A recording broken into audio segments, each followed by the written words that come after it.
You're listening to the Public Health Entrepreneurs Podcast with your host, Dr. Charlotte Huntley. Greetings, everyone, and thank you for joining me on this episode. On this podcast, we explore all topics that are at this intersection of public health and entrepreneurship. So if you are a public health professional finding your way on this entrepreneurial journey, then this is definitely the podcast for you. My name is Dr. Charlotte Huntley, and I'm thrilled that you've decided to join me on this episode. I'm a public health entrepreneur with over 25 years of experience in healthcare and in public health, and I've supported many entrepreneurs along the way. On this topic, we're going to answer a question. I've often been asked this question. Someone submitted it to us not too long ago, or raised this question, I should say. And the question is, do I need a CRM? I thought that's a great question. So we're going to talk about it on this episode. First, I'd like to make sure that we all understand what a CRM is. And if you've been around for a while, you may have seen this, acronym or have heard this and not really quite sure. But CRM stands for Customer Relationship Management. So it's a system that you use in your business to help you manage interactions with your clients or organize customer information and maybe even prospects, which are people that you're reaching out to, but they have not become an actual client of yours. So a customer relationship management tool, or CRM, is a common term or phrase that we refer to with regards to our business and being able to organize the information about our clients and customers and prospects. Okay. So the short answer to this question is yes, you do need one, but I do recommend that you keep it simple. So it doesn't need to be something really complex or more complicated than your business model needs. So depending on the business model that you follow, that you have, that will dictate the type or the level of complexity or the options that, come along with the CRM that you decide to use. For example, if let's say you have whatever the size, your business team is kind of not what I'm referring to, but more of the client load. So let's say that you have 4 or 5 clients in your business and that puts you at capacity, meaning you couldn't handle more than 4 or 5 clients at any given time without putting them on a waiting list or having to build more team members to be able to support you. So the way your business is right now, if I handed you 4 or 5 clients and you had none, you would be maxed out. That's all you'd be able to handle. So if that's the case, then the best CRM for you to use for management of your client information and the list of prospects that you might be, wanting to, people that you want to reach out to that aren't doing business with you right now, but you may want to sign them up as a client, once you offboard some of the current clients. So if that's where you are, where 4 or 5 clients are pretty much your maximum load, then the CRM that you would need is going to be something very simple, like a spreadsheet. You could manage your client's information on something as simple as a spreadsheet. You could have one tab that has all of your current clients, the 4 or 5 that you're actively working with, their business information, whatever it is you decide is important to keep handy, their contact information, the primary contact at that organization. If your client is a business, then another tab could be prospects. Maybe you have a list of a dozen or so people that you've been in touch with that aren't ready to sign up to work with you right now, but maybe in the next, 30 to 60 days, for example. So you could organize that kind of information at that level pretty easily on a spreadsheet. Now there are a lot of other tools, like I said, with bells and whistles and lots of functionality, but to really essentially be able to keep up with that client information and organize it in a way that you can keep up with what's going on and what you need to do next and who you talk to last and those kind of things, you could do that pretty easily on a spreadsheet.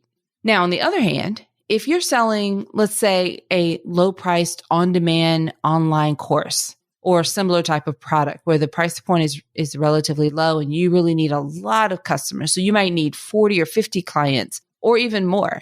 Then a more advanced CRM may be a better option for you. Something with a little bit more functionality can help you keep up with all the list of, that's a lot of clients to have at one time. But if you have something like an online course and it's a lower price point and there are a lot of clients that are taking that course, you want to have a different type of system. So you may not be able to really keep up with it on a spreadsheet, but maybe you have something a little bit more with a few more features, a little bit more advanced, where you can keep up with your current clients and have their contact and information and see, information about how they're using or actively involved in the course. And then maybe you have it has a way of keeping those prospects, the people that maybe they've shown some interest in your course, but they haven't signed up for the course yet. And maybe you've met with them and answered questions, but they haven't become a customer yet. So if you've got, a lot of clients or potential clients, then you're going to want something with a few more features to help you keep organized and keep up with, that type of volume.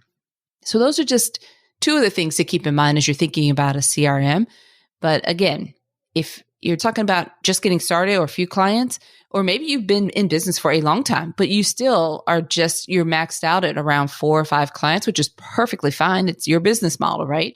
So you don't need something really complicated. So I don't recommend going into a really complicated CRM if you're talking about, a handful of people to keep up with. So some good examples beyond a spreadsheet, if you decide to go that route, is I will mention your email marketing platform. So if you use a software to send out emails to your customers or clients or people on your list, and sometimes you can have features there that it can serve as a CRM. So for example, if you're regularly receiving emails from us whenever we have a new podcast episode that goes out, then you're part of our email marketing platform, and we could use that as a CRM. We have in the past. We don't currently, but we have in the past. So that means that so you get the email that lets you know the new episodes have been released, but maybe we also send you an email every now and then that says, remind you about our mastermind program. Or there are sometimes, I haven't done it in a while, but because you've shown interest, you're subscribed to our podcast updates, then sometimes if I'm offering a special workshop, I may only send that out to the people that are on our email list and give you an opportunity to participate. I've done that early in the summer. I offered a program that I didn't advertise anywhere else, but only to the people that were on our email list. So that is an example of how we use it as a CRM, because these are people that are interested in our podcast. So we think they may be interested in this workshop that we are offering. So that's one example of how you could use what you could use beyond a spreadsheet. And I'll give you another example because I talked about this in just the previous episode 39. So if you haven't listened to that one, you can go back just one episode. The title is Best Project Management Tool. So you can use your project management tool as a CRM. I know that Asana has a way that you can do that really easily. I know that ClickUp has a way that you can do that because one of my colleagues who uses ClickUp shared that with me a couple of years ago as a template. And I know that we've explored some uses in Asana for that as well. So depending on what project management tool you're using, you may also be able to use it as a CRM. Again, depending on your needs. There are so many other options, but I thought I would mention at least those two because it's likely that you're already using an email marketing platform or you're already using the project management tool. Side note here, I'm not suggesting you run out and get an email marketing platform and start doing that, because if you are that example where, you have 4 or 5 clients, you're keeping a very low volume, you don't really need fancy tools like that. But we do have a higher volume with podcast listeners. So we do want to be able to keep in touch with the community of people who like listening to this podcast. And that's a little bit higher volume for us in this example. But for our consulting side of our business, then we really don't need a tool like that. So again, filter this through where you are and what your business needs, not necessarily what someone else is doing, or just because I gave the example is not suggesting that you get it, but these are just things for you to think about. If you're already using this for your email marketing, then you could use it for a CRM as well. Okay. All right. This is great. I love sharing these little tidbits with you on these episodes. Now, I want to remind you that we have an awesome mastermind group program, and we do deep dives on these types of conversations. I know that I get to know the members in our mastermind group, and I can customize my response to them based on exactly their business model because I've gotten to know them really, really well. And we talk about these types of topics very often as they come up. Everyone's in a different place and space. But our mastermind group program is best suited for established public health entrepreneurs. And we work together online. And we also gather together in person for a 2-day retreat. We do this twice a year. We've had entrepreneurs travel from all over the U.S. and even outside of the U.S. to meet with us in person and to participate in these retreats. Now, enrollment for our mastermind program is only open twice a year. in June and December. And we only invite people who have submitted an application. So if you'd like to know more about our mastermind group program, just visit the website, which is publichealthentrepreneurs.com, and you're able to submit your application there. You'll find the links to that also in the description for this episode. Now, I'd like you to help us spread the word about this podcast. So the easiest way is to simply share our website, publichealthentrepreneurs.com. Share it with a friend, or you can share it on social media. We really appreciate you helping us spread the word about this podcast.